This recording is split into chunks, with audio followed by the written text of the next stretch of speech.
Assalamu alaikum. We're back now with lesson 3 of the Prophets. Actually, it's lesson number 16 according to our Ramadan daily lesson, but it's lesson 3 of the Prophets, wherein we have 2 wonderful ayat that delineate for us أولي العزم من الرسل. أولي العزم من الرسل mean those 5 who are, Ula means the first, and Azm means those who were able to do something amazingly difficult. And it's something that we know Prophet Muhammad is, you can say, the first and foremost. But Azama, if you have Azima, it means no one can stop you. You're up to something so huge and so defying all or any attempts to push you aside. Ulul azm min ar-rusul. Who are they? And how do we know? Well, we have Quranic verses for that. So I will read to you now the subject of Ulul azm min ar-rusul. The first one is Surah Al-Ahqaf, ayah number 35. أعوذ بالله من الشيطان الرجيم بسم الله الرحمن الرحيم فأصبر كما صبروا أولو العزم من الرسل. Allah tells us here, keep patient. As كما صبروا, as they kept patient. Ulul azmi min ar-rusul. Now we have to stop and ponder here because it's a very, very sure misconception, I dare say. Some folks have said, oh please, all of this is for the Prophet Muhammad. These verses were revealed to and for the Prophet Muhammad. You are just a mere mortal Muslim. You're not Prophet Muhammad. Well, yes, these verses were revealed to Prophet Muhammad to be a guideline for all of us. And this Quran is for Nas, not just for Muslims. As a matter of fact, one of the great Egyptian shuyukh used to say, Allah yarhamu, Sheikh Jamil Ghazi. I will mention his name. He's passed now, but in his lessons he would say, this Quran is for everyone. As a matter of fact, those who are not Muslims need these verses more than anyone because they don't even believe in Allah. So carry this Quran to the worlds. And don't let anyone tell you that this is just for quote unquote Muslims who've made the Shahada. Yes, of course, it's more so for those who are believing. However, it's for the worlds. So now, if we stop to consider what's called the Sunnah, the Sunnah has been ordered by Allah that we follow it, Quran and Sunnah. And I'm going to save that for after Ramadan. I think I'll do a month on all of the proofs about the Sunnah in the Quran because it's necessary.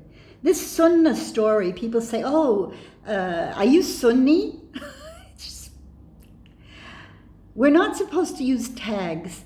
We're not supposed to say, I'm Salafi, I'm Sunni. No. We're supposed to say, Inshallah, ana min al-Muslimin. I would call myself of those who are Muslim. But we don't praise ourselves. So, to be a Sunni, what does it mean? That you follow the Sunnah? Well, that means you're a Muslim, a good Muslim. So if you follow the Sunnah, you are going to face much of what Prophet Muhammad faced and the other messengers and Ulul Azmi min ar-Rusul, depending on what you're doing, what your intention is, where you are, who you're calling, and the degree to which they hate you. Yes. They will hate you. They will deny you. They will reject you. They will accuse you. And they will try to harm you. but Allahu Akbar. So now let's talk about who are they. The first verse said, be patient. The second verse in this regard is from Surah Al-Ahzab.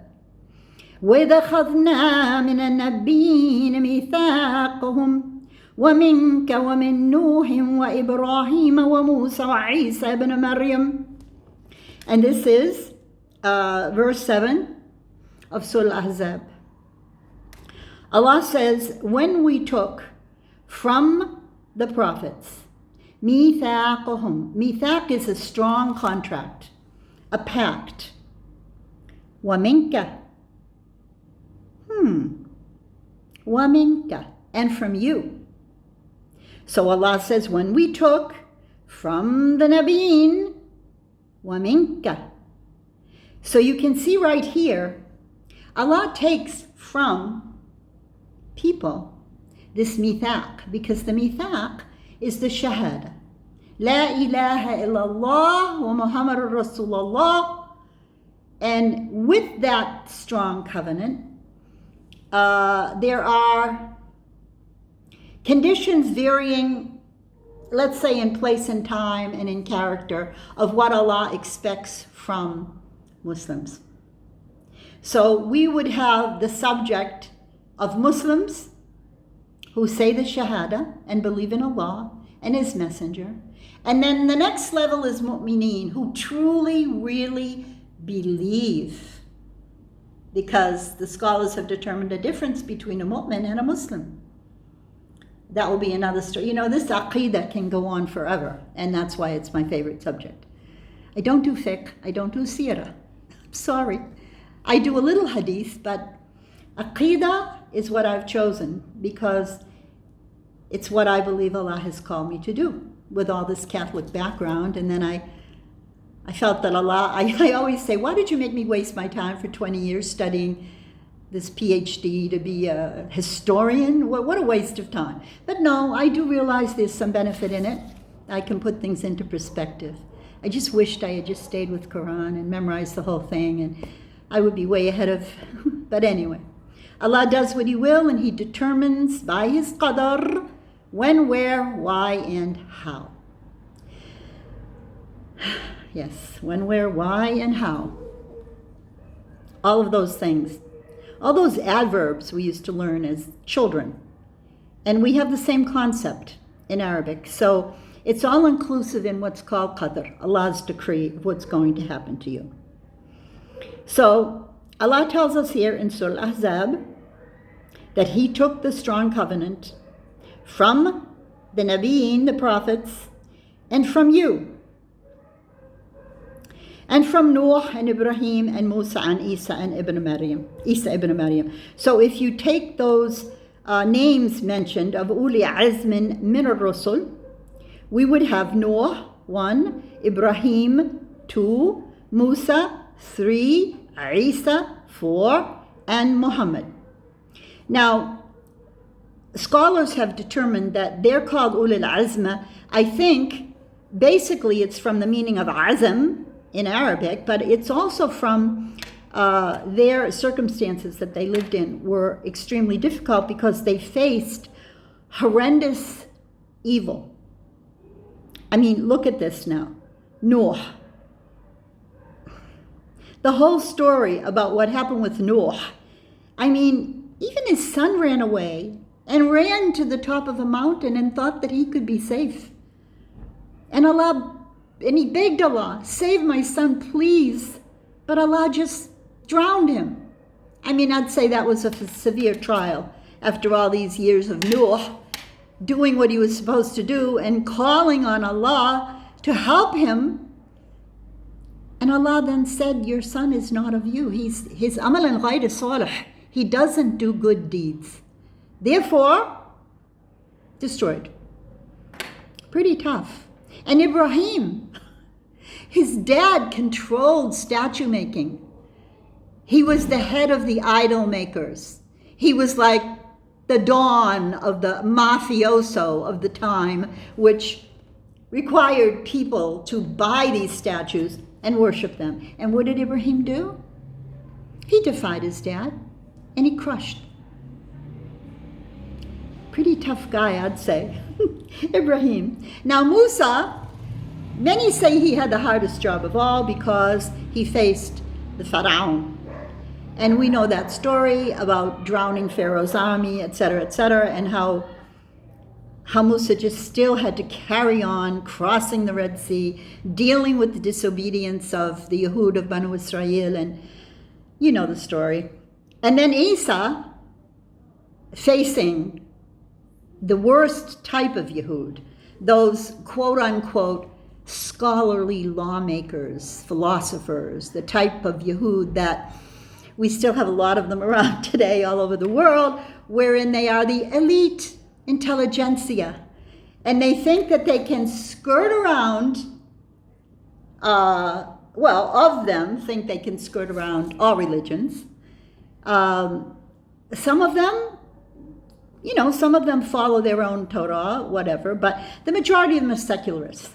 And they deny prophecy. And they attacked Isa. But Allah took Isa up. So they didn't kill Isa. That's just one of the stories they want you to believe. Anyway, we're going to go on tomorrow. I have caught up now with 3 lessons in a row. And now I'm caught up. Inshallah, things will work out in a, let's say, more orderly fashion. But in Ramadan, do you notice a little difference in me because it's not 1 o'clock in the morning? You don't hear the dogs barking, right? And, it's almost a full moon. I'm looking out the window. But, I've been doing all these lessons really too late. I've been doing them at 1 and 2 o'clock in the morning. And right now it's only 10:30. So I think I'm going to stick to this system. Really, by the time you get halfway through Ramadan, you've just started to get your schedule settled. So inshallah, see, 12 minutes, I'm getting better. See you inshallah tomorrow. Assalamu alaikum wa rahmatullahi wa barakatuh.